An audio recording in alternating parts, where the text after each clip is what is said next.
2021, Parti autochtone du Québec, 2 objectifs. Le premier, c'est qu'au Québec, comme c'est le cas en Colombie-Britannique, que la Déclaration des droits des peuples autochtones soit signée par le gouvernement du Québec et respectée, et que ça se fasse sans délai. La reconnaissance des Canadiens et des Canadiennes françaises du territoire du Québec dans un premier temps, ainsi que sa sous-culture, les Canadiens et les Canadiennes françaises métissées, qu'on peut nommer autochtones en réserve, sans mêler, indiens non inscrits, métis. On va discuter de ça aujourd'hui dans une vidéo d'une dizaine de minutes. Puis on va vous revenir tout au long de l'année parce qu'on a de plus en plus de conversations avec des dirigeants des communautés métisses à travers le Québec, ainsi qu'avec des membres des Premières Nations qui nous supportent, qui nous questionnent, qui sont relativement actifs. Et de plus en plus, il y a une dégêne, parce que nous, on est dans un processus de respect. Il y a des membres qui viennent nous voir avec des questions, puis on prend le temps de répondre. Ils sont intéressés, on fait des offres. Ils ne répondent pas tout de suite, mais ils se sont manifestés. Ils ne nous ont pas bloqués. Donc, tout ça est en train de se tisser. C'est fort agréable.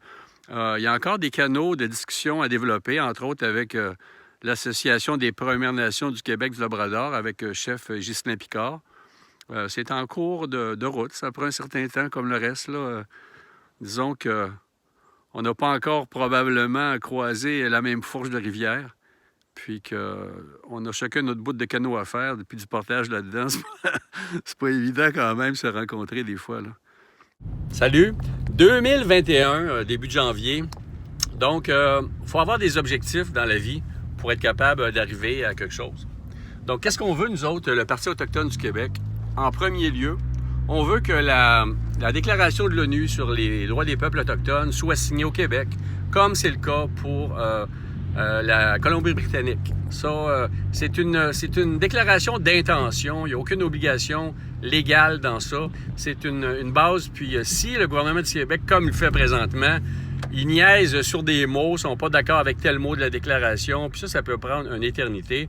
Puis ça peut donner une excuse à la politique québécoise pour ne pas la signer, justement, la Déclaration des droits des peuples autochtones, comme ça doit être fait. Ça, c'est la première des choses. Deuxième des choses, on parle de devoir de mémoire. Avant le devoir de mémoire des Canadiens français métissés, des métis, des sans-mêlés, on veut quand même qu'il y ait en premier lieu une reconnaissance qu'au Québec, il y a eu des Canadiens français puis des Canadiennes françaises ont fondé le Canada, puis une grande partie des États-Unis. Simplement aller voir, ils ont couru l'Amérique de Serge Bouchard, n'importe quel texte de fond sérieux va vous donner de l'information là-dessus. Donc, c'est clair que les Canadiens français puis les Canadiennes françaises devraient être célébrés puis devraient avoir une reconnaissance de base de ça. Puis ça ne veut pas dire que les personnes qui demandent cette reconnaissance-là, c'est des terroristes ou des fanatiques ou de l'extrême droite ou des racistes ou des xénophobes ou des systémiques ou n'importe quoi. Non. Ça veut dire qu'il y a une histoire, il y a une culture, puis il faut la reconnaître pour être capable de construire notre identité culturelle puis nos relations avec les autres de la bonne manière. Parce que si tu connais tes racines, si tu connais d'où tu viens, si tu enseignes à l'école cette histoire-là, ça veut pas dire pantoute que les gens qui viennent pas d'ici, c'est pas des Québécois. Non, ils sont des Québécois à 100%. C'est sûr, le Québec, c'est une nation distincte. Puis les anglophones du Québec se plaignent qu'il leur manque de droits, qu'il leur manque de liberté.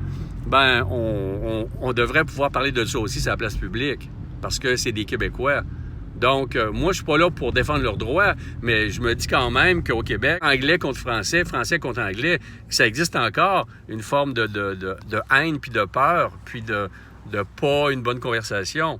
Donc, ça étant dit, le devoir de mémoire pour les Canadiens français et Canadiennes françaises, reconnaître qui ils sont comme bâtisseurs. S'il y a une statue de Louis Riel, puis qu'on est bien heureux de ça, ben Louis Riel, c'est un Canadien français, il ne faut pas l'oublier. Puis les gens qui ont été dans l'Ouest, c'était des Canadiens français. On devrait pouvoir avoir ici nos propres sculptures, nos propres espaces de mémoire.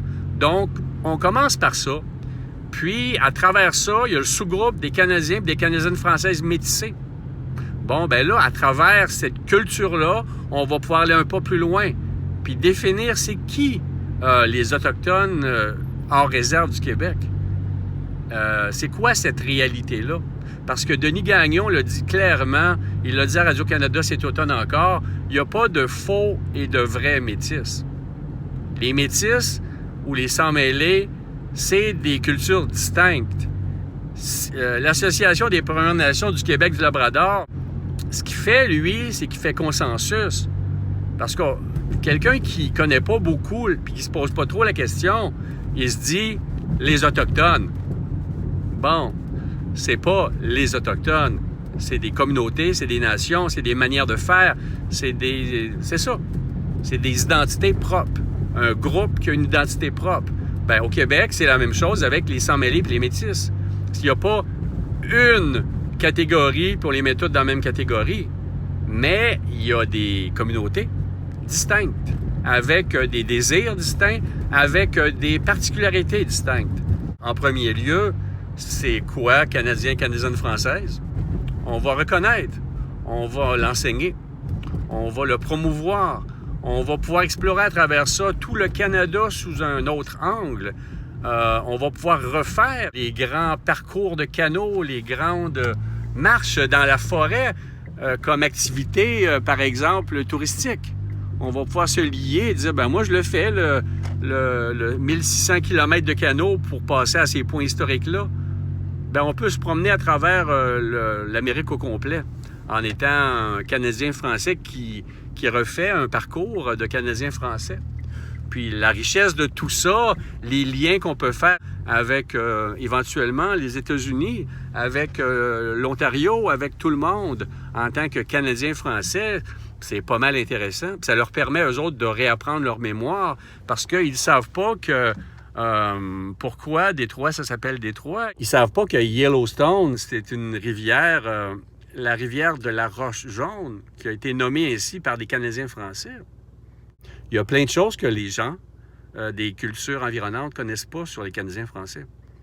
Puis, ça sera un bon travail de refaire des alliances, de redécouvrir le plaisir d'être différent, voir ce qu'on peut apprendre l'un pour l'autre, puis surtout que maintenant, on a un passé commun, un beau passé qu'il faudrait pouvoir célébrer.